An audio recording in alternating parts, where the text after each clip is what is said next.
सुनो मेरी वंदना। जय गुरु बंदे जी, सुनो मेरी वंदना। चरणों की धूल मिले करता हूँ कामना। जय गुरु बंदे जी, सुनो मेरी वंदना। जय गुरु बंदे जी, सुनो मेरी वंदना। यानी अपने इष्ट से, प्रभु से अर्जी है, विनती है, प्रार्थना है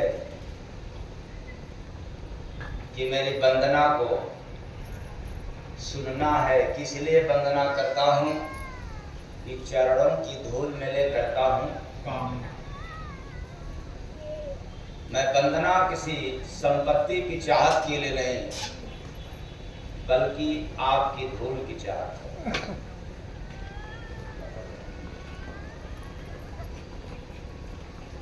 और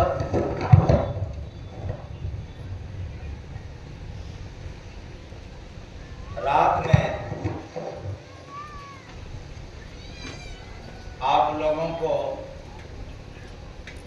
सुनने को मिला भजन, ले लो रे भाई भगति भजन का सहारा। ले लो रे भाई भगति भजन का सहारा। मनुष्य के जीवन में एक ठोस, एक मजबूत सहारा अगर भक्ति भजन का मिल जाए, यह मानव जीवन सफल हो जाए। भक्ति भजन के सिवा यह मनुष्य तन सफल नहीं माना जाता। आंख खोल करके देख लेने की बात है। न जाने कितने लोग इस दुनिया से चले गए, बड़े बड़े शोहरत वाले, दौलत वाले, नाम वाले, लेकिन व्यर्थ में चले गए। उनका धरती पे रहना, आना, जीना कोई मायने नहीं। और जिसके जिंदगी में भक्ति भजन का सहारा मिला, वो जीता, जिंदा रहते तो जो कुछ मिला वो तो सभी लोग, वो थोड़ा बहुत पता है, जानकारी है, लेकिन चले जाने के बाद भी जगत को मिला करता है, ऐसा वेदों, पुराणों और शास्त्रों में प्रमाणित है। इसलिए हम सभी मनुष्य को भक्ति भजन के सहारे ही हर कार्य को करना चाहिए, क्योंकि यह किसी कार्य को रोकता नहीं है, बल्कि हर कार्य भक्ति भजन को रोकता है। लेकिन भक्ति भजन से कुछ काम रुकता नहीं है। और अब आगे बढ़े।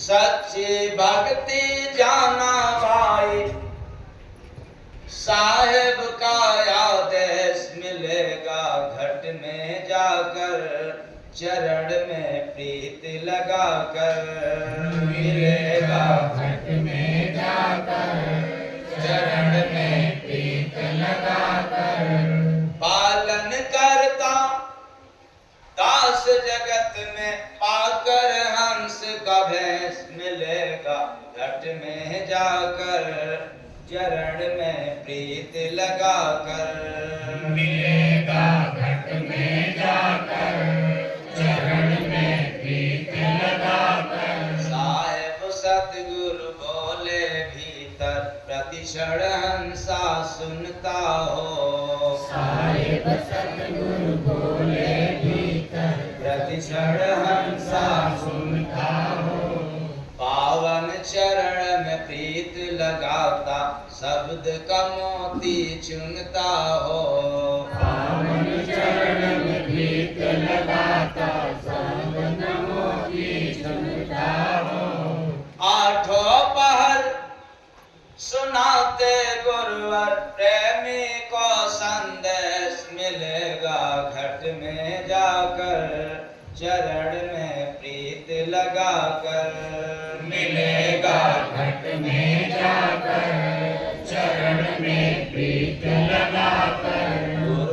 वचन जो सुनकर अपने दिल में करता धारण हो।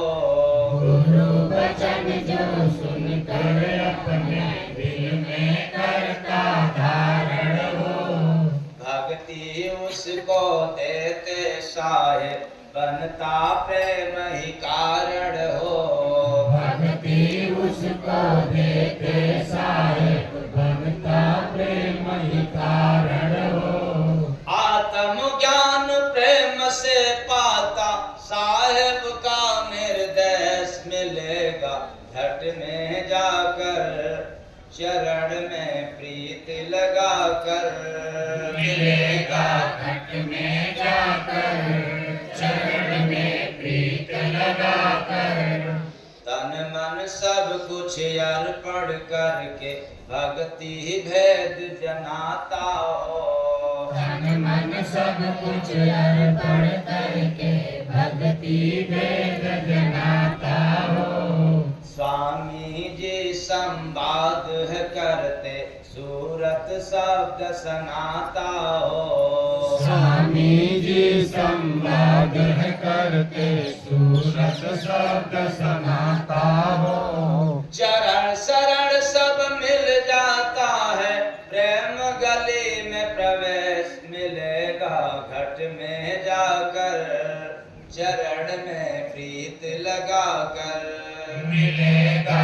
घट में जाकर चरण में प्रीत लगाकर गुरु वचन पे मर मिट जाता भक्ति उसी को देते हो।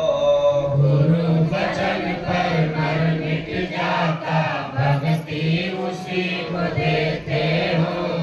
पाप पुण्य दुख सुख जीवन का सब कुछ तो हर लेते हो। पाप पुण्य दुख सुख सब कुछ तो हर लेते हो। ज्योति स्वरूप रूप देखत ज्योति स्वरूप रूप को देखत जैसे अरबों दिनेश मिलेगा। घट में जाकर चरण में प्रीत लगाकर मिलेगा। घट में जाकर चरण में प्रीत लगाकर भक्ति जिसको मिल जाती है दुनिया से अलगाता हो। भक्ति जिसको मिल जाती है दुनिया से अलगाता हो। गुरु याद में रहता हरदम नैन नीर छलकाता हो। गुरु याद में रहता हरदम नयन नीर छलकाता हो। जय गुरु बंदे दया से जीव को मिलता अपना देश मिलेगा। घट में जाकर चरण में प्रीत लगाकर मिलेगा।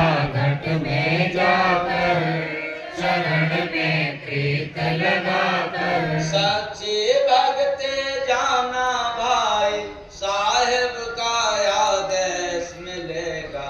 घट में जाकर चरण में प्रीत लगाकर मिलेगा। घट में जाकर चरण में प्रीत लगाकर साहेब सबका साहेब सबका। हमने कल रात के सत्संग में सुनाया था कि ईश्वर की पूजा करने के 4 प्रमुख कारण हैं। 3 नहीं, 5 नहीं, केवल 4 कारण मुख्य है। अब 4 कारण से परे होते हैं, ये मुख्य में नहीं आएगा।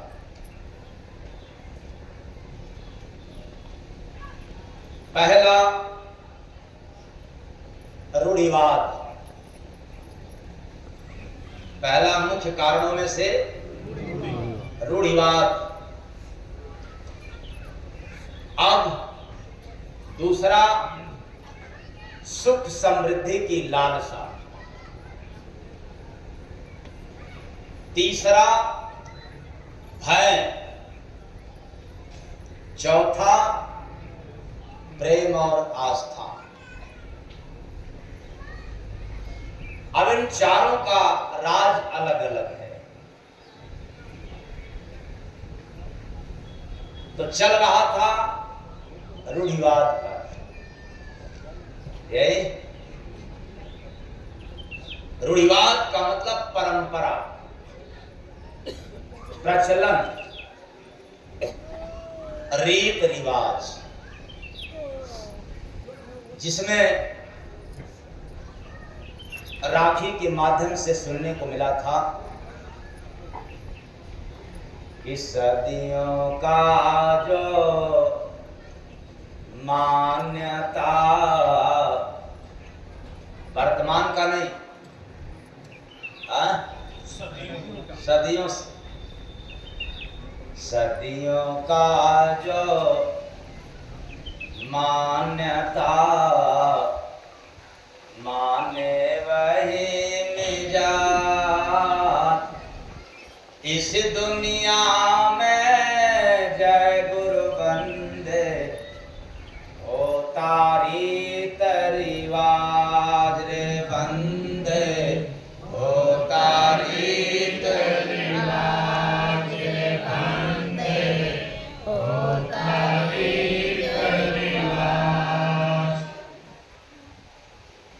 तारी रिवाज। सदियों से जो परंपरा चली आ रही है उसी को हम लोगों ने फॉलो करते चले आ रहे हैं। रूढ़िवाद का मतलब होता है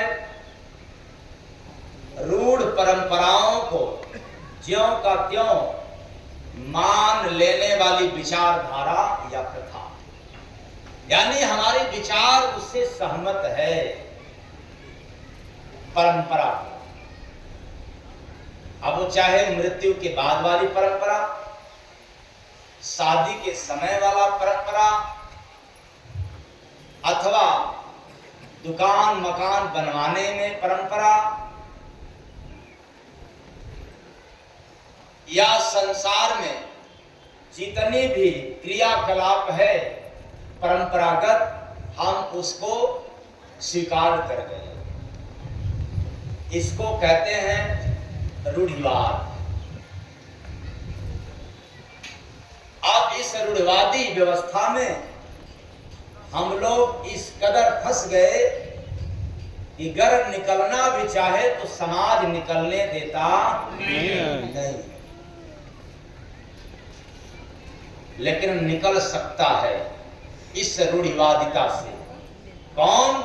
जिसके अंदर तर्क करने की साहस हो। क्या करने की साहस हो? जिस व्यक्ति के पास तर्क करने की क्षमता हो जाए वो इस रूढ़िवादी परंपरा से निकल सकता है, और जिसके पास तर्क करने की कोई क्षमता नहीं है तो इस परंपरा में अपना जीवन समाप्त कर सकता है। तो आप लोग शिक्षित हैं कि अशिक्षित? शिक्षित। तर्क करने आता है कि नहीं?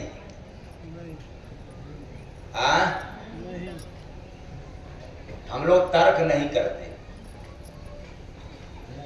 इसीलिए फंस गए।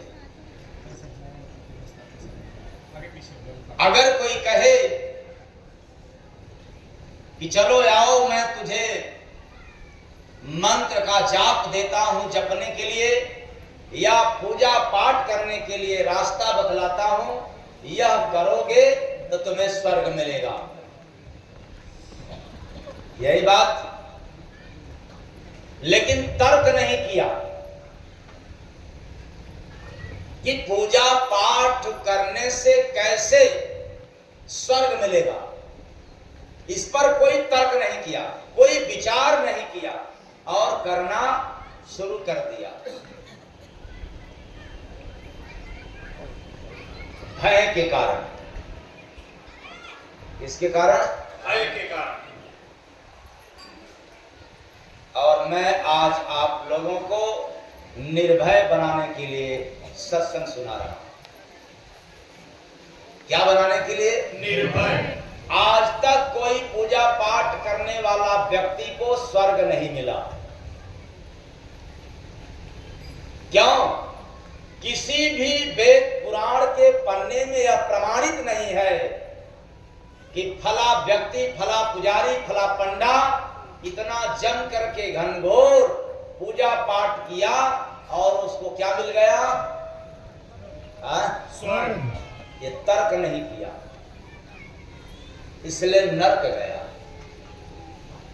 और जब तर्क करने की साहस आता भी है तो लोग आपको डरवा देते हैं, भयभीत कर देते हैं कि ज्यादा तर्क करोगे तो फिर क्या मिल जाएगा? नरक। यही बात। तो जब पूजा पाठ करने से स्वर्ग नहीं मिल सकता तो तर्क करने से बताओ नर्क कैसे मिल सकता?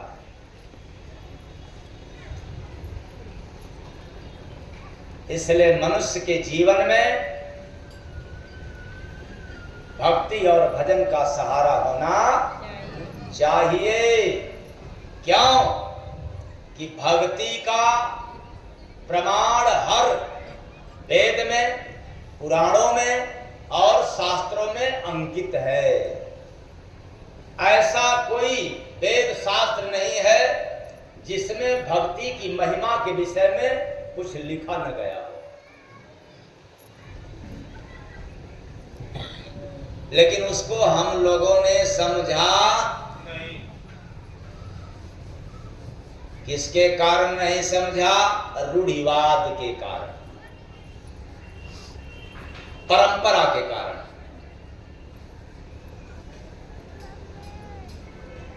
और कल मैंने बताया था कि भक्ति करना है तो भक्ति में कोई प्रदर्शन नहीं है,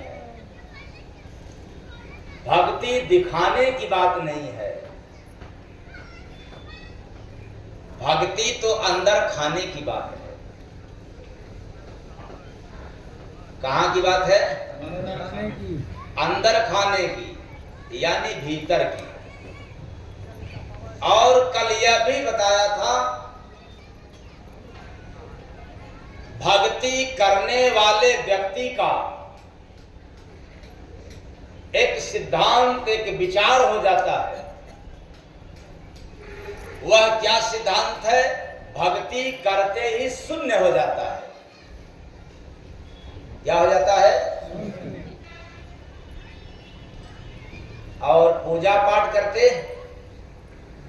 शून्य होंगे? नहीं हो सकते। तो शून्य के बारे में भी थोड़ा सा कल बतलाया था। वो क्या शून्य किसे कहते हैं? तो कुछ लोग कहते हैं भगवान एक है, उनके याद में शून्य हो जाता ना। शून्य शून्य तो सब कहे, शून्य को परखा को, शून्य शून्य तो सब कहे, शून्य को परखा को। एक से पहले जय गुरु बंदे, शून्य कहावे सोर बंदे, शून्य कहावे सोर बंदे, शून्य कहावे सोर। अरे भक्ति करने वाला व्यक्ति के पास अगर एक भी बोध है, एक भगवान का भी बोध है, तो भक्ति करता भी नहीं है, क्योंकि भक्ति एक को भी समाप्त कर देती है। और एक है तो अनेक होना तय है, इसलिए शून्य इसको नहीं कहते हैं। और बहुत सारे साधक फंस गए कि हम तो ध्यान में बैठते हैं और शून्य हो जाते हैं।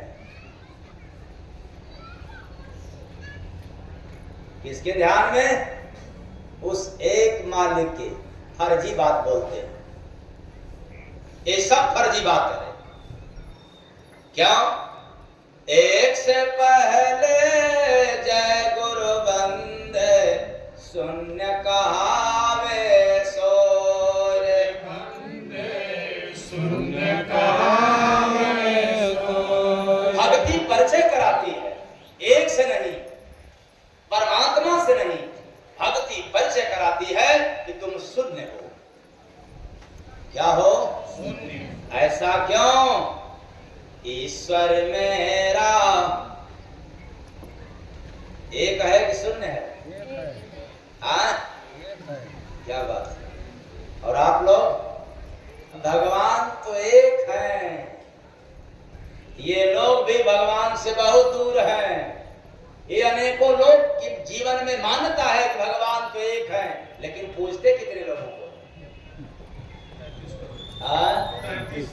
मैं दावे के साथ कहता हूं कि एक भाई कहने वाला भगवान को, यह भगवान को जानता नहीं है। तो ईश्वर मेरा शून्य है कहते ज्ञानी है, परखा कोई जय गुरु बंदे, देखा आंख विवेक बंदे, देखा आंख विवेक बंदे, देखा आंख विवेक। अगर एक कहेगा तो हिंदू वाले कहेंगे कि मेरा एक धर्म है हिंदू, मुसलमान कहेगा कि मेरा एक अल्लाह है, एक मुसलमान धर्म, मुस्लिम धर्म। उसी तरह से बौद्ध, सिख, ईसाई, जैन, ये सब अपने आप में एक कहेंगे, लेकिन बड़ी दुर्भाग्य है कि सब अनेक की पूजा करते हैं। कहते एक हैं, लेकिन पूजा कितनों की करते हैं? अनेक की। इस कारण से रूढ़िवाद के कारण। किस कारण से? रूढ़िवाद। सभी मजहबों में, सभी धर्मों में, सभी जातियों में रूढ़िवादिता है। ऐसा कोई धर्म, ऐसा कोई संप्रदाय नहीं है जिसमें रूढ़िवादिता नहीं है। इसलिए ये लोग भक्ति से बहुत दूर है। दूर है। बहुत दूर है। कितना दूर? कोसों नहीं।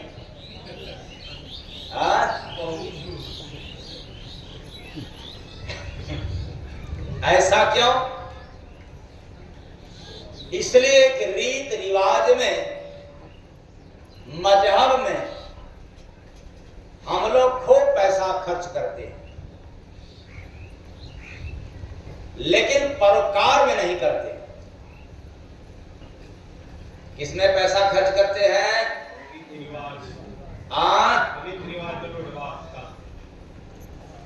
कैसे माना जाएगा? उसके लिए प्रमाण है। रीत रिवाज में जो फंसा, किया सो खर्चा दान पुण्य को जय गुरु बंदे, भूल बसा कली ग्राम रे बंदे, भूल बसा कली ग्राम रे बंदे, भूल बसा कली ग्राम।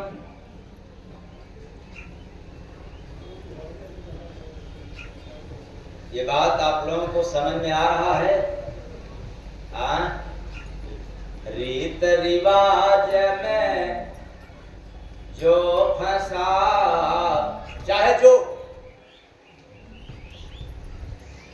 चाहे हिंदुओं का त्योहार हो, मुसलमानों का हो, बौद्धियों का हो, जैन ईसाइयों का हो,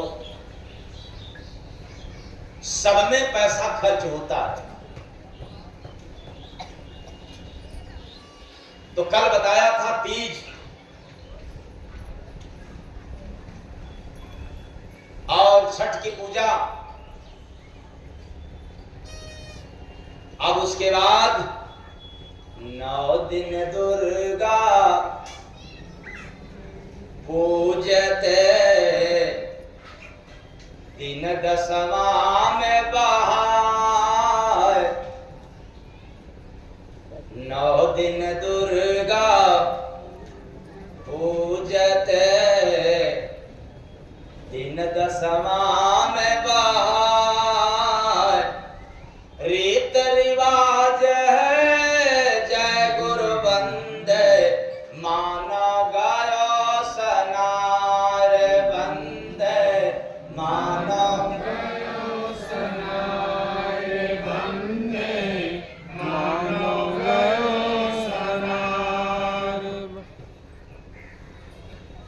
माँ दुर्गा की पूजा कितने दिनों तक? जम के। और 10वें दिन बताओ। 9 दिन जिसका सम्मान दोगे और 10वें दिन सम्मानित नहीं करोगे तो व्यक्ति आपको पसंद करेगा? हाँ? डर लग रहा है ना? कैसे कह दूं नहीं? अरे वो दुर्गा हमें क्या देगी जिसकी पूजा करके हमने बहा दिया? वह दुर्गा हमें देगी जिसकी पूजा भी करे और बहाने की सामर्थ्य नहीं। ये प्रथा है, ये प्रचलन है, ये रीत है, ये रिवाज है। इस पूजा में सच्चाई नहीं है। ये धर्म की बात है, कर्म की बात नहीं है। ये पूजा की बात है, भक्ति की बात नहीं है।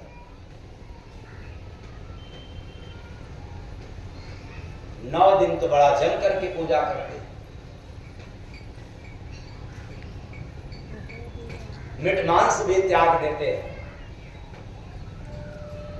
लेकिन तैयारी रहती है 9 दिन तक। पूरे 9 दिन में तैयारी रहती है कि बस जैसे ही 10वां दिन आएगा ना यार, तो फिर इधर पूजा भी कर रहे हैं और 10वें दिन की याद भी है कि जैसे इधर हम लोग खाली होंगे फिर पेट भर जाएगा। ये परंपरा है।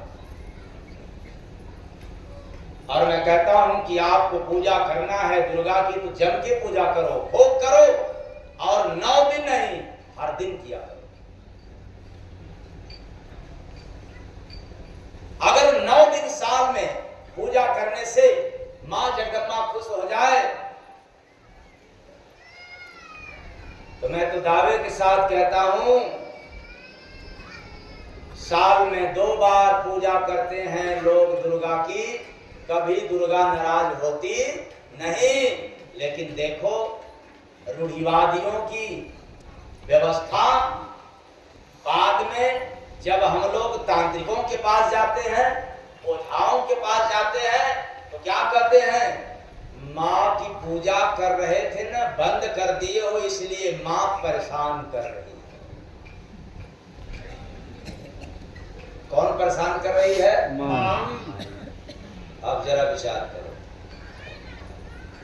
मैं तो कहता हूं कि वो तो माँ अदृश्य है, लेकिन देखने वाली माँ अगर परेशान करने लग जाए तो संसार में माँ को भी लोग रहने देते नहीं। बोलो हाँ या ना? हाँ? जो जन्म देने वाली माँ है, यदि यह आपको पीड़ा दे, कष्ट दे, तो आज के नालायक औलाद अपने घर में रहने नहीं देते। तो बताओ, अगर वो दिख जाती माँ तो मेरा दावा है तांत्रिकों और ओझाओं के माध्यम से बात सुन करके माँ को भी छोड़ते नहीं, उसको भी ले डंडा मार के उसकी पूजा करते। कपूर अगरबत्ती दशांग घी से नहीं पूजा करते, डंडा मार करके पूजा करते, घर से भगा देते। किसको? पूजने वाले 33 करोड़ देवी देवताओं की। काश वो दिख जाती तब लोगों के बताए पर कि आपको आपके घर की जो देवी है वो तंग कर रही है, परेशान कर रही है। इसलिए कि आपने पूजा बंद कर दिया है। क्या बात है? तो आप लोगों ने तो नहीं बंद किया है।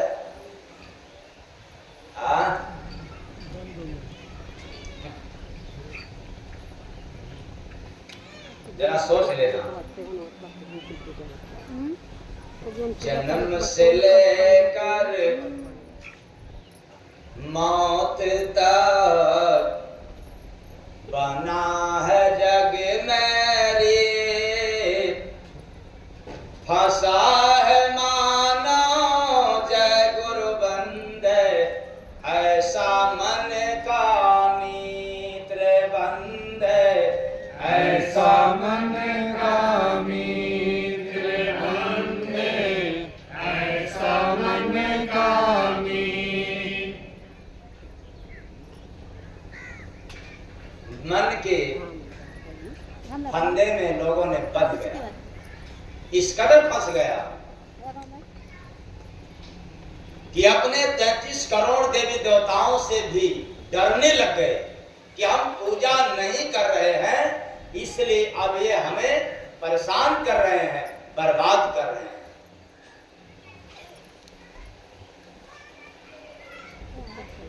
जरा तर्क करो, किस बात का तर्क? जो दिखने वाली मां है,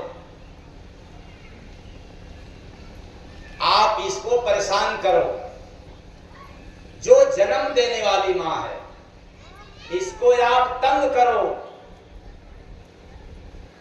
तो भी ये जल्दी मां आपको कष्ट देना पसंद नहीं करती। हाँ, अब इस बात को सुनकर के कुछ नालायक गद्दार औलाद क्या आंकड़ा लगाते होंगे कि मां तो बहुत बोलती है, वो भी कैसे? पटर पटर पिटिर पिटिर बोलती है, यही ना? बाप भी तो बहुत बोलता है, ये बोलना सताना हुआ। इसको सताना नहीं होता, वो तो बोलेगा, बाप है तो बोलेगा, मां भी है तो बोलेगी, डांटेगी, ये सताना नहीं हुआ। तो फिर सताना क्या है? भोजन न देना, व्यवस्था न देना, आपको दुख देना, ये सताना होता है। आपको डांटे फटकारे और ये आप मान गए कि सता रहे हैं, तो आप गलत हो, समझ नहीं पाया। क्योंकि हर माता पिता का कर्तव्य बनता है कि वो डांटे फटकारे, और जो माँ बाप डांटते फटकारते नहीं, जय गुरु बंदे महाराज दावे के साथ कहते हैं कि वो माँ बाप कहलाने के लायक नहीं। प्रेम से बोलिए सद्गुरु भगवान की।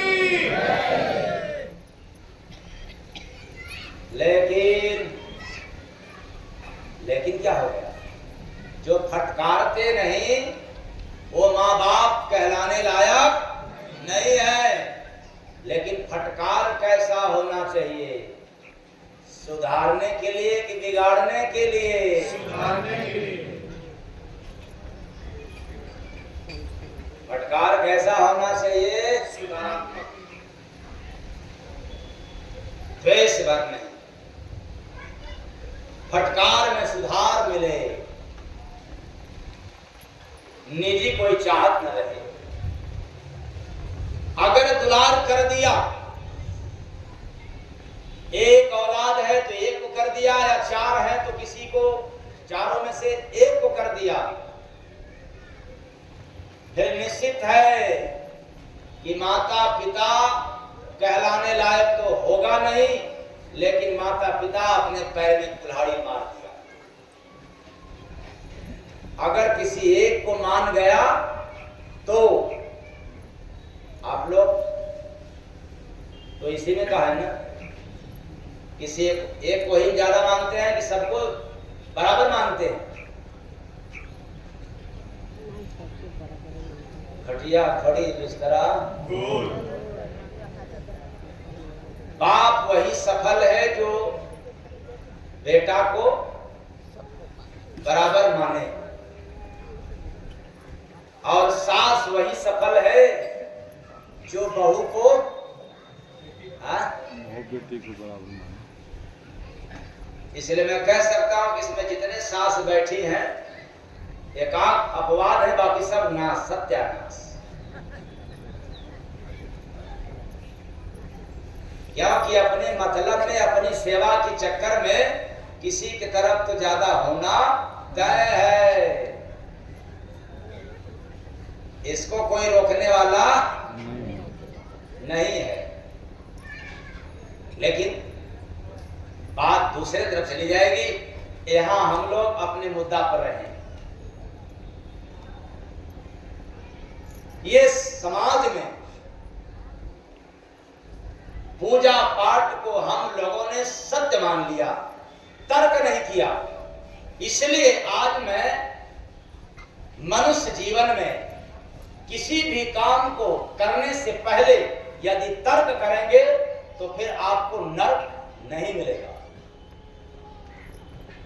लोग कहते हैं तर्क करोगे तो नर्क मिलेगा, और आज क्या सुनने को मिल रहा है कि तर्क करोगे तो नर्क से बच जाओगे। बात उल्टा हुआ। ऐसा क्यों?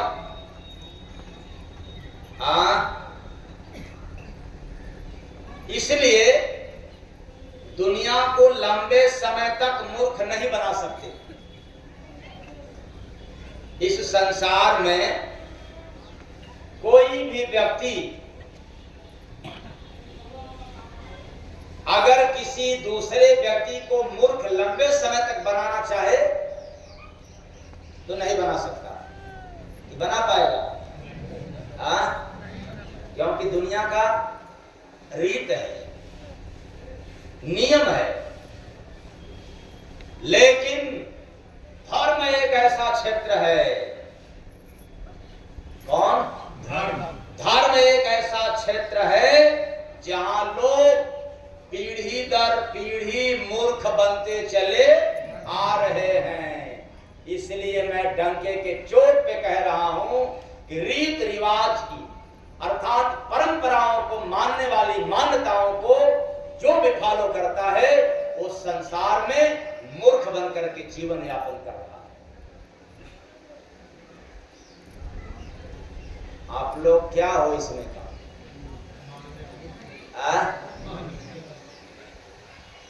चालाक हो कि मूर्ख हो? लोगों ने डरवाया, पूजा नहीं करोगे तो नुकसान हो जाएगा, आप करोगे तो क्या मिल जाएगा? स्वर्ग मिल जाएगा। तो स्वर्ग कहां है? तब स्वर्ग के नाम पर दिमाग में भ्रांति पैदा हो जाती है। लगता है कि स्वर्ग बड़ा ऊपर है, और ऊपर जाने वालों ने ललकार के डंके के चोट पे कहा कि भाई यहां कोई स्वर्ग वर्ग नहीं है। यहां सब कुछ व्यवस्था नीचे है। तब पितरलोक कहां है? पितरलोक बताओ ऊपर है कि नीचे? नीचे है, तभी तो आप गया पहुंचाते हो। अगर पितरलोक ऊपर है तो फिर गया किस लिए जाते हो?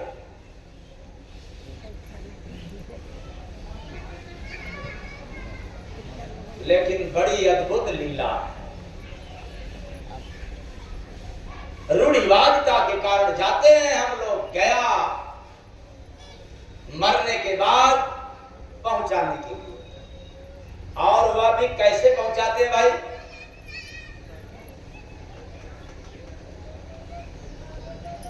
अब जरा बताओ, ये आत्मा कैसे आती है शरीर में या संसार में, और फिर कैसे संसार से पार जाती है?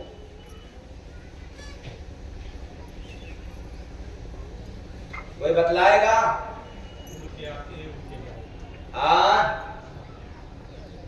किसी को पता है? अगर मंत्रों के द्वारा यह आत्मा या जीव जब संसार में आती तो मैं मंत्रों वालों को ललकार के कहता हूं कि आए हुए जीव को मंत्र के माध्यम से रोक डालो। रुकेगा? फिर जाएगी कैसे? जब मंत्र से तर्क करो, जब मंत्र से जीव रुक नहीं सकता तो मंत्र से जीव कहीं जा नहीं सकता। बिना तर्क के हम लोगों ने स्वीकार कर गया कि नहीं, यही पूजा असली है, सत्य है, नहीं करेंगे तो पूजा नुकसान कर देगा। इसलिए मैंने बताया ईश्वर की पूजा करने के 4 मुख्य कारण, जिसमें प्रथम है रूढ़िवाद। अब जब शादी विवाह में बैठते हैं तो पूजा होता है, यही बात। किसकी पूजा होता है? गणेश भगवान। हाँ? अरे कभी तर्क किया? शुभ साहित्य से पूजा पाठ भी हुआ, शादी विवाह भी हुआ, गणना भी बैठाया गया। अलग बात है, अपवाद की बात है कि गणना न बैठने पर मानना भी बैठाया गया। हाँ? लेकिन बैठाया गया, किसी भी सूरत पर बैठा दिया गया, बैठ भी गया और विवाह संपन्न भी हो गया।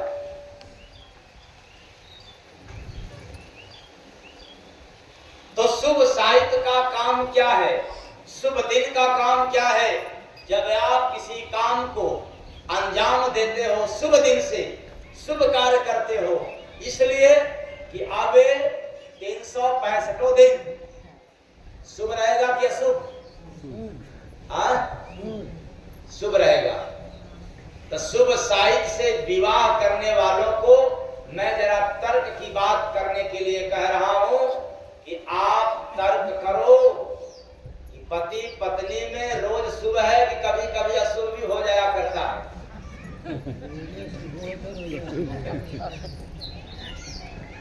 बताओ आप लोग, हर दिन शुभ होता है कि कभी कभी अशुभ भी हो जाता है? शुभ भी हो जाता है।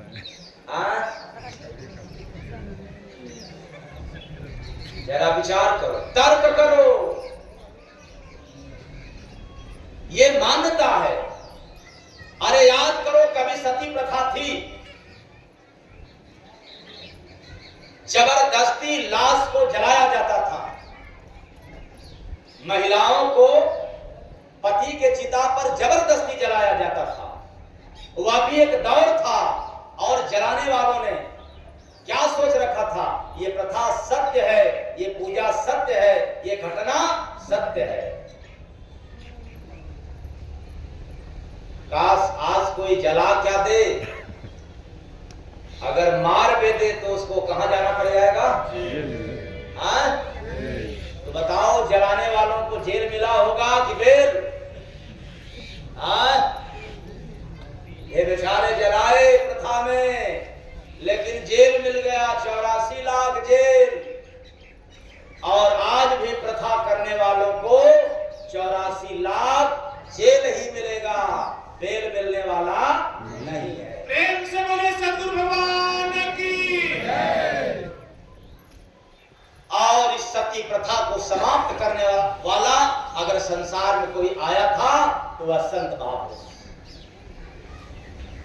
इंसानों के पास पावर नहीं था कि ऐसी प्रथा का विरोध करें और ऐसी प्रथा के बारे में सच्चाई रखें ताकि वो लोग बंद कर दें।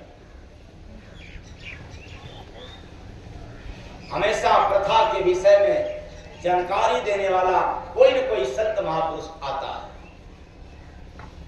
बड़े बड़े ज्ञानी पंडित विद्वान पढ़ करके चले जाते हैं, बल्कि और अधुजा देते हैं, फंसा देते हैं, लेकिन निकालते नहीं। इसलिए निकालने का काम केवल संतों का होता है, गुरु का होता है। इसीलिए तो रामचरितमानस में गोस्वामी बाबा को लिखना पड़ा, गुरु बिन भव निधि तरई न कोई, जौ बिरंच शंकर संग होई। किसके बिना? गुरु के बिना। गुरु बिन। और आप किसके बिना? समझ गया, प्रथा बिन, पाखंड बिन, पूजा बिन, रीत रिवाज बिन सरासर भ्रांति पैदा हो गई। अब यह सुनकर के कुछ लोगों के दिमाग में एक बात आता होगा, तब इस समय तो शादी विवाह का बोलबाला है। कुछ लोगों को तो यहाँ से निमंत्रण में भी जाना होगा, वो भले रात में आ जाए, या कुछ लोग रात की सुन करके चले जाएंगे निमंत्रण करने के लिए, ये उनकी व्यवस्था। इस समय तो शादी विवाह चल रहा, और जिसके घर में पढ़ने वाला होगा, समय नजदीक आने वाला होगा, और यह सत्संग सुन करके तो यह भी समझता होगा कि अब मैं क्या करूं, मेरा क्या होगा। तेरा भी वही होगा जो सबका होगा। क्यों? इसलिए कि हम लोग रीति रिवाज को कभी त्याग नहीं सकते। लेकिन जिसने त्यागा फिर क्या हुआ, इसके बारे में जान लो। रीत रिवाज तो त्याग दे, ऐसा जग में कोई संत कृपा से जय गुरु बंदे, हंस वही तो हो रे बंदे, हंस वही तो हो रे बंदे, हंस वही तो। रीत रिवाज को त्याग दे ऐसा कोई, उसके ऊपर निश्चित है कि संत सदगुरु की कृपा हो गई और वो जगत में हंस बनकर के चल रहा। अब आप कहोगे कि खूब बढ़िया से पूजा करो तो हंस हो जाएंगे। आज तक एक भी पंडा पुजारियों का इतिहास नहीं कहता कि हंस बन गए, लेकिन ये हर जगह प्रमाणित है। किसी सदगुरु की, किसी संत वचन का पालन करने वाला इंसान वो हंस बन करके संसार में चल रहा है। बोलिए सदगुरु भगवान की जय। तो हम लोग रीत रिवाज को क्यों नहीं त्याग पाते? इसलिए कि तर्क करने की क्षमता नहीं है। में है, पाप लग जाएगा, नाराज हो जाएंगे, दोष लग जाएगा, इसलिए तर्क नहीं करते। और मैं गारंटी के साथ कह रहा हूं एक बार फिर कि तर्क न करने वाले व्यक्ति को नरक मिलना तय है। लोग क्या कहते हैं, तर्क करोगे तब, और आज क्या सुनने को मिल रहा है, तर्क जो नहीं करेगा उसको क्या मिलेगा, नरक मिलेगा। अब आपको नरक जाना है तो तर्क मत करना, बस पूजा करना है तो कर लेना, पाठ करना है तो कर लेना। और मैं विश्वास के साथ कह रहा हूं, पूजा पाठ से भी अधिक महत्व यदि आप अपने व्यवहार पर रख दो, आप अपने मधुर वचन पर ध्यान दो, तो मैं दावे के साथ कहता हूं पूजा पाठ तो छोड़ दो, बिना कंठी माला घुमाए भी आपको स्वर्ग जरूर दिख जाएगा। भगवान की जय। क्या सुधार दें? व्यवहार। तो आप लोगों का व्यवहार तो अच्छा हो गया होगा या कहीं कुछ कुछ हो रहा है? हाँ, अच्छा, कुछ कुछ हो रहा है।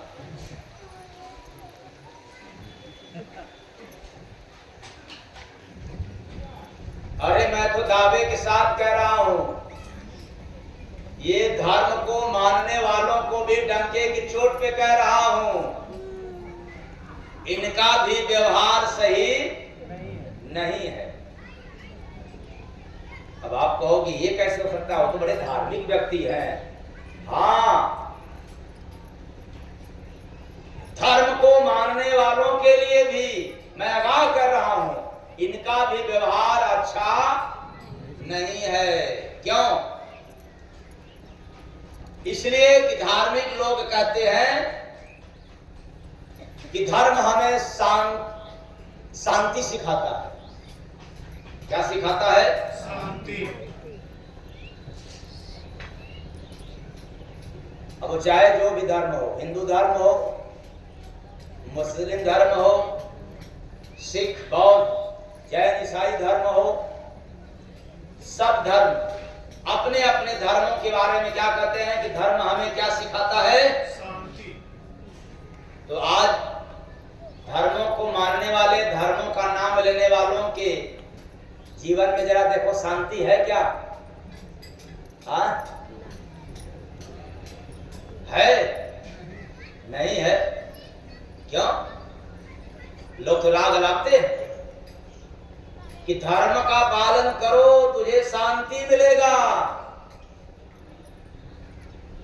लेकिन असल में दुनिया में सबसे ज्यादा अशांति इन्हीं धर्मों में फैलाया हुआ।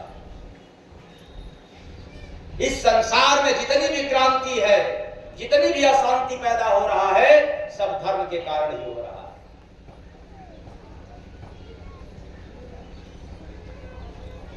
इसलिए कि धर्म नहीं, उस धर्म को तो केवल हम जुबान से कहते हैं, हम मजहब से धर्म कहते हैं, रीत रिवाज के कारण से हम धर्म का नाम लेते हैं। असल में धर्म को हमने पहचाना नहीं, क्योंकि धर्म कभी भी, चाहे कोई भी धर्म हो, धर्म तोड़ता नहीं है बल्कि जोड़ता है। और आज धर्म जोड़ नहीं रहा है बल्कि तब जरा सोच लेना, ऐसा ही धर्म रीत रिवाज है।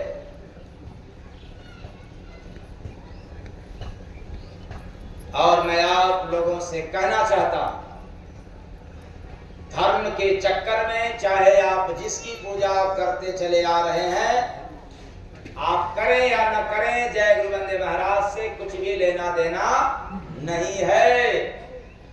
पर भवसागर पार जाना हो तो आपको करना तो पड़ेगा।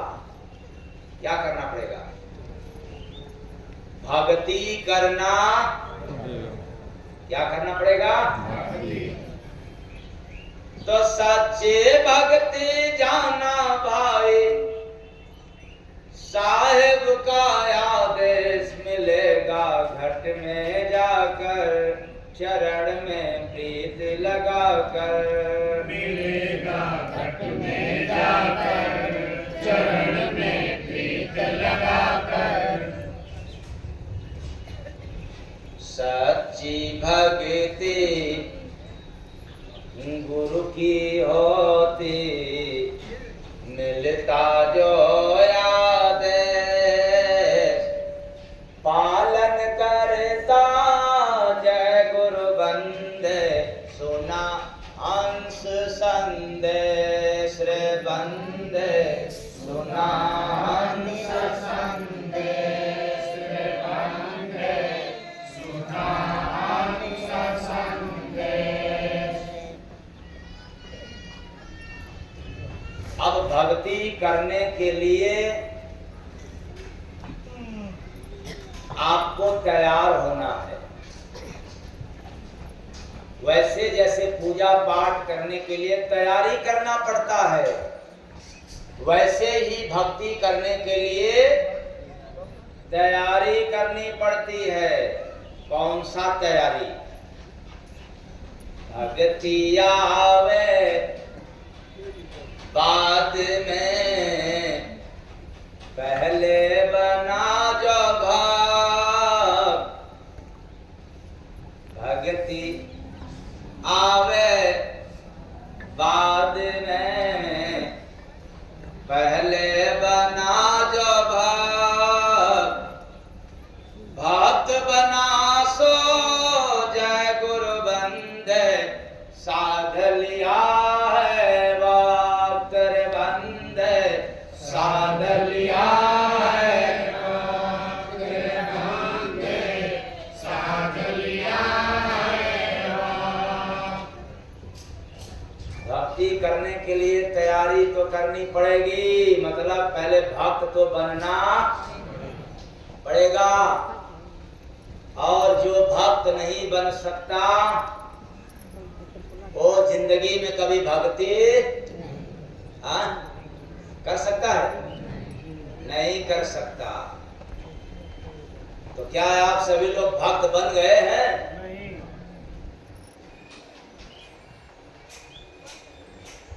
हमें पढ़ने में मिला है कि प्रहलाद भक्त बन गया। भक्ति करने से पूर्व प्रहलाद जी ने क्या बना? भक्त बना। हमें पढ़ने में आता है कि हनुमान जी पहले भक्त बने। क्या बने? और आप लोग पहले भक्तियां करना चाहते हैं, यही ना? पहले क्या बनना पड़ेगा? क्या बनना पड़ेगा? तो भक्त हो कि अभक्त हो?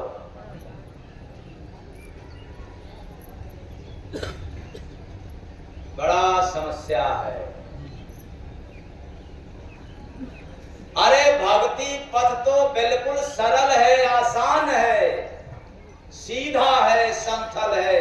उसको न दाहिने देखना है, न बाएं देखना है, न पीछे देखना है, न ऊपर देखना है। बस चल दिया तो आगे ही चलते रहोगे। ऐसा है भक्ति पथ। लेकिन उस पर चलने वाला कोई भक्त तो मिले। आज भी रास्ता बहुत बढ़िया बढ़िया बना है। क्या सभी लोग उस रास्ते पर चल पाते हैं? किसी को तो मौका ही नहीं मिलता है, और किसी को तो कभी कभार मौका मिलता है। पर इसी संसार में किसी को तो हर दिन मौका मिला करता है। ऐसा है भक्ति पर, सीधा, समतल, सरल और आसान। लेकिन हम लोगों ने अभी भक्त नहीं बना।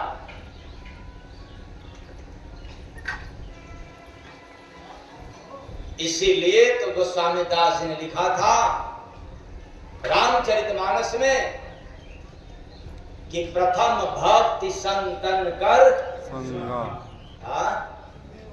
संगा। अब बाकी इसका राज अगले सत्संग में सुनने को मिलेगा, क्योंकि 1 घंटा हो गया, अभी कुछ और सुनाना बाकी है। वो क्या? भोर में सूरज देखा भाई, भोर में सूरज देखा, भोर में सूरज देखा भाई, भोर में सूरज देखा। आठों पहर उगा नगरी में, ना के वो पति आए, भोर में सूरज उगा भाई, भोर में सूरज देखा, भोर में सूरज देखा भाई, भोर में सूरज देखा। आठों पहर उठा नगरी में, उगा नगरी में, ना कोई पति आई। अच्छा, आप लोग मान जाएंगे हमारी बात सुन करके बिना देखे? सूरज कब निकलता है? सुबह में कि भोर में? और मैंने कब सुनाया? इसका मतलब कि आप लोग अभी भोर वाला सूरज देखा होगा नहीं। और हमने जो देखा वही सुनाया। आप लोग जो देखते हो उसको भी सुनाओ।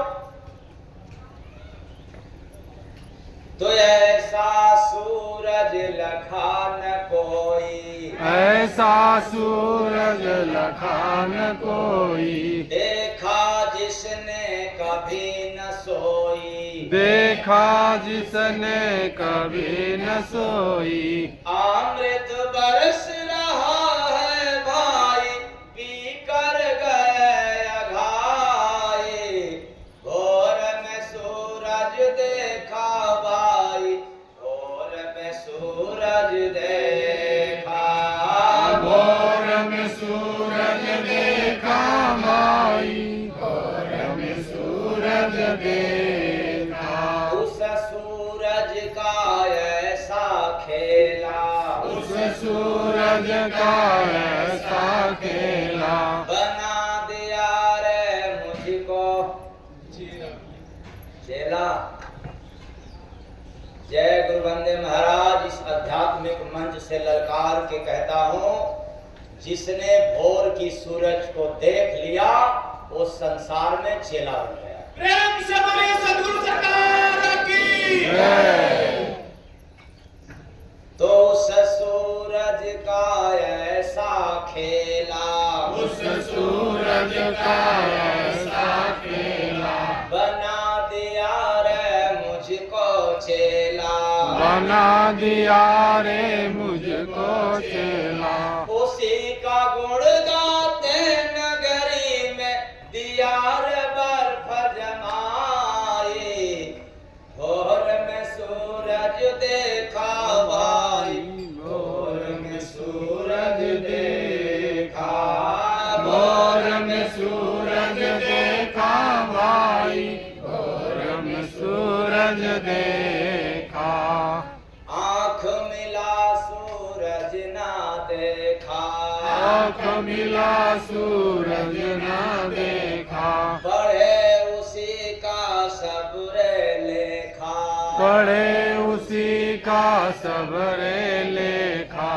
बिना फरिश्ता भेद मिले ना करते खूब पढ़ाई, भोर में सूरज देखा भाई, भोर में सूरज देखा, भोर में सूरज देखा भाई, भोर में सूरज देखा। मिले फरिश्ता जी महबूबा, मिले फरिश्ता जी महबूबा, दिखा दिए वो जड़ी अजूबा, दिखा दिए वो जड़ी अजूबा। जय गुरु बंदे बिना बुझाए, बूझो गुरु बनाए, भोर में सूरज देखा भाई, भोर में सूरज देखा, भोर में सूरज देखा भाई, भोर में सूरज देखा। तो मिले फरिश्ता जी महबूबा, महबूबा मतलब पिया रूपी महबूबा यानी सावरिया, और दिखा दिए वो जड़ी अजूबा, मतलब जड़ी कौन? हरि नाम रूपी जड़ी देकर इस संसार में आश्चर्य करने वाला अद्भुत बना दिया। लोग आश्चर्य भरे नजरों से देखना शुरू कर देते हैं, तब जब वह जड़ी मिल जाता है हरि नाम रूपी, तब। और जय गुरु बंदे बिना बुझाए, बूझो गुरु बनाई। अभी तो बुझाया मैं नहीं, बुझाना बाकी है। 2 ही लाइन की तो बात बतलाया। अगर इस 2 लाइन की बात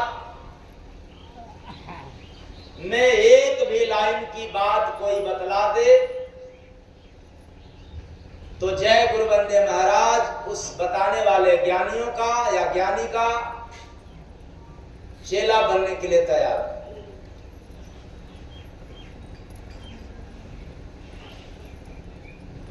और सिर्फ यह संदेश यहां तक के लिए नहीं है, यह पैगाम जगत के लिए है। कोई व्यक्ति एक पर न ले, कोई साधु एक साधु पर न ले, कोई भी महात्मा अपने ऊपर ना ले, ये पूरे समाज के लिए है, पूरे दुनिया के लिए है। ये ऊपर का आला पैगाम है। जो इस पैगाम को बूझ सकता है, बुझा सकता है, वही संसार में गुरु बनने का अधिकारी बनता है। प्रेम से बोलिए सद्गुरु भगवान की। बाकी राम रहमान के विषय में तो सभी लोग सुनाते हैं, क्योंकि वह तो कहीं न कहीं लिखा हुआ है। सूरज कब उदय होता है, कब अस्त होता है, ये तो आपको लिखित में मिल जाएगा, लेकिन भोर में सूरज कब उगता है, इसका आज तक कहीं लिखित में प्रमाण नहीं है। ये है नहीं। हाँ, कहीं पढ़े हो आप लोग? अच्छा देखे हो? हाँ, इसीलिए मैंने कहा जय गुरु वंदे बिना बुझाए, बूझो गुरु बनाए, भोर में सूरज देखा भाई, भोर में सूरज देखा, भोर में सूरज देखा भाई, भोर में सूरज देखा। तो पहले सूरज के बारे में जान लें। जिसके पास सूरज है ही नहीं बेचारा, वो क्या देखेगा?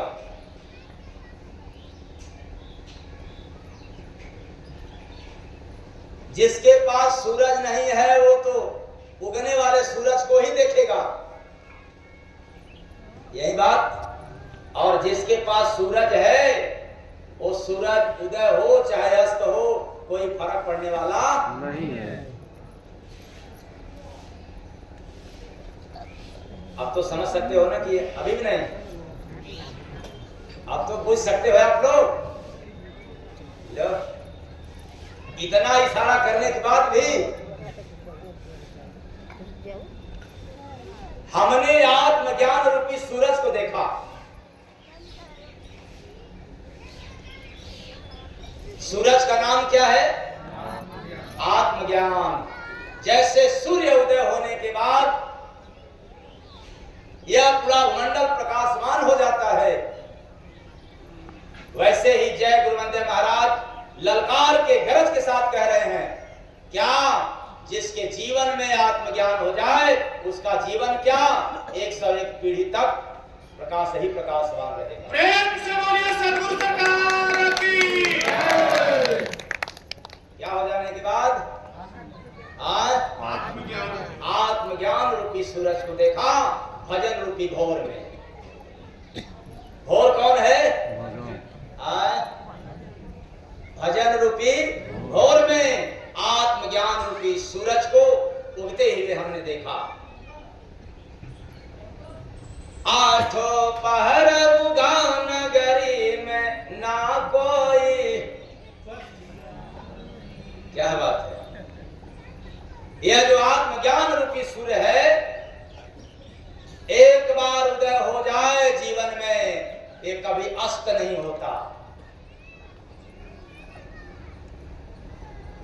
ये सोते उठते बैठते जागते हर वक्त हर काम करते हुए, चाहे संसार का कुछ भी काम करो, लेकिन हमेशा आप प्रकाशवान रहते हो।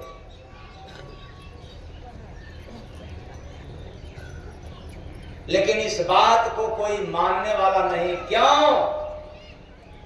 इसलिए कि आत्मज्ञान किसी के पास होता नहीं।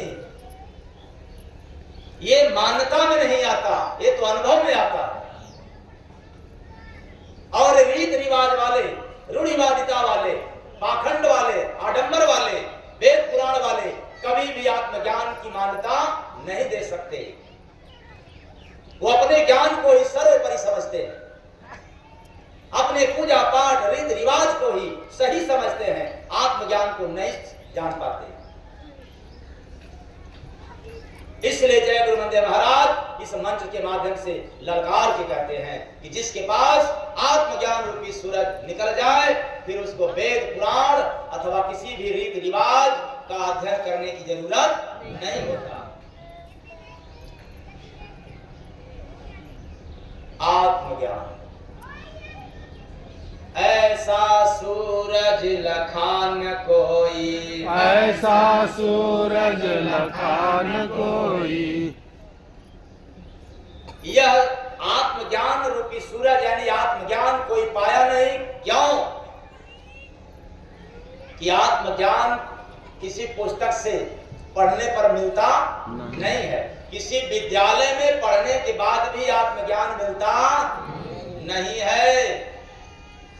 जब तक कोई संत रूपी मसीहा न मिले तब तक आत्मज्ञान रूपी सूरज का उदय नहीं हो सकता।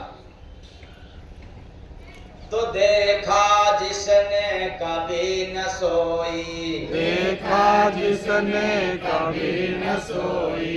अब जिसने देख लिया यानी आत्मज्ञान पा लिया, अब वो आंख बंद करके सोया है, इंद्रियां उसकी सुस्त हो गई, लेकिन चेतना उसका सुस्त नहीं होता। वो चेतना युक्त रहता है, चेतना में ऊर्जावान पुरुष रहता है। आत्मज्ञान के मिल जाने के बाद अब नहीं मिला तब चाप चाप के थाली भर खाते रहेंगे, उसके बाद भी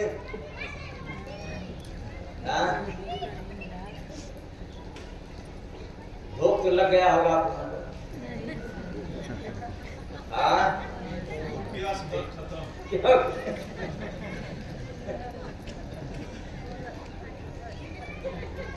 जिसने भी आत्मज्ञान को पा गया वो जीवन में कभी भी सुस्त नहीं होता, क्योंकि उसकी पूरी इंद्रियां, शरीर की अंग अंग एकदम ऊर्जावान रहता है, ऊर्जा से ओतप्रोत रहता है। वैसे जैसे सूरज के उदय होते ही पेड़ पौधे तमाम जीव जंतु सब खिल जाते हैं, यही बात है। दूसरा है और अस्त होते होते सारे लोग क्या हो जाते हैं। इसलिए प्रकृति का नियम है, जब सूर्यास्त हो जाए और आप पेट भर भोजन करोगे तो कभी भी भोजन आपका पचेगा नहीं। खैर मैं उधर नहीं चल रहा हूं क्योंकि समय देख रहा हूं, वरना जाकर के फिर आना पड़ जाएगा। इसलिए मैं जाऊं क्यों, जहां उधरे रहूं। ऐसे ही आत्मज्ञान रूपी सूरज जब उदय हो जाता है तो उसके शरीर का रोम रोम भी प्रफुल्लित रहता है, एकदम हंसता रहता है, मुरझाता नहीं। अफसोस है आप लोग के पास इतनी सुख सुविधा साधन होने के बाद भी एकदम रोना रोते हो, टेंशन टेंशन, फिर क्या पूछना है। क्योंकि आपने सूरज को देखा नहीं है, इसलिए मुरझाया। और देख लिया तो फिर क्या होगा। अमृत बरस रहा है भाई, पी कर गए अघाई, भोर में सूरज देखा भाई, भोर में सूरज देखा, भोर में सूरज देखा भाई, भोर में सूरज देखा। अमृत बरस रहा है भाई। याद रखना, जब आत्मज्ञान रूपी सूरज को जिसने देख लेता है, जिसको मिल जाता है, फिर अनुभव रूपी अमृत नित्य प्रतिदिन बरसता रहता है और इसको पी पी करके वह हमेशा अपने आप में तृप्त रहता है, मस्त रहता है, आनंदित रहता है। अब जरा बताओ, आपको जितना ज्यादा ज्ञान हो जाएगा आप अपने ज्ञान से संतुष्ट हो पाते हैं? क्यों? आपके पास ज्ञान तो बहुत है, चाहे पूजा करने का है या करवाने का, वेद पढ़ने का चाहे पढ़वाने का, चाहे चोरी करने का या करवाने का, फिर भी आपको संतुष्टि नहीं मिलता। लेकिन आत्मज्ञान मिल जाए तो आपको हमेशा अनुभव मिलता रहेगा। आप अपने आत्मज्ञान के बाद दौलत ही हमेशा मस्त रहेंगे, आनंद रहेंगे, आनंदित रहेंगे, तृप्त रहेंगे। ये सारे गुण किसके अंदर है? सूरज के अंदर। कौन सूरज? सुबह उगने वाला या भोर में? भोर में। तो उस सूरज का ऐसा खेला, उस सूरज का ऐसा खेला, और वैसा तमाशा रूपी खेल है आत्मज्ञान रूपी सूर्य का, कि बना दिया रे मुझको चेला, बना दिया रे मुझको चेला। हाँ, अपने गुरु महाराज का पक्का दास रूपी चेला बना दिया। परम संत स्वामी जय गुरुदेव जी महाराज का पक्का दास बनने का अवसर मिल गया। किताबी ज्ञान के चक्कर में नहीं, पुस्तकी ज्ञान वेद पुराण का नहीं, फलाने फलाने महात्माओं की बात सुना करके नहीं, आत्मज्ञान की बात आप लोगों के बीच में सुना करके अपने गुरु महाराज का पक्का मुहर लगा दिया। यही असली चेला है। प्रेम से बोलिए सद्गुरु भगवान की जय। कि मैं और चेलाओं को नहीं कहता हूं कि वो नकली हैं, लेकिन आत्मज्ञान पक्का मुहर मारता है। क्या मारता है? आत्मज्ञान। और याद रखना, आत्मज्ञान सभी को मिलता नहीं है। तो उसी का गुण गाते नगरी में। आज भी आप लोगों के समाज में, आप लोगों के बीच में आत्मज्ञान का ही गुणगान करना पड़ता है। बाकी कथा क्या कहती है, व्यथा में क्या है, इससे कोई मतलब नहीं है। और अब इस बात को इसी जगह, क्योंकि आगे का अर्थ बतलाएंगे तब तो भंडा फूट जाएगा। राज की बात राज ही रहने दे। तो साचे भक्ति जाना भाई, साहेब का आदेश मिलेगा। घट में जाकर चरण में प्रीत लगा कर मिलेगा। घट में जाकर चरण में प्रीत लगा कर। बस आज इतना ही। मेरी गाड़ी आप लोगों को गहरा चोट दिया हो ना सुनने के कारण, तो अपने घर का दास समझ करके क्षमा कर दीजिएगा, और आशा रखता हूं कि आप लोग क्षमा कर देना। साहेब सबका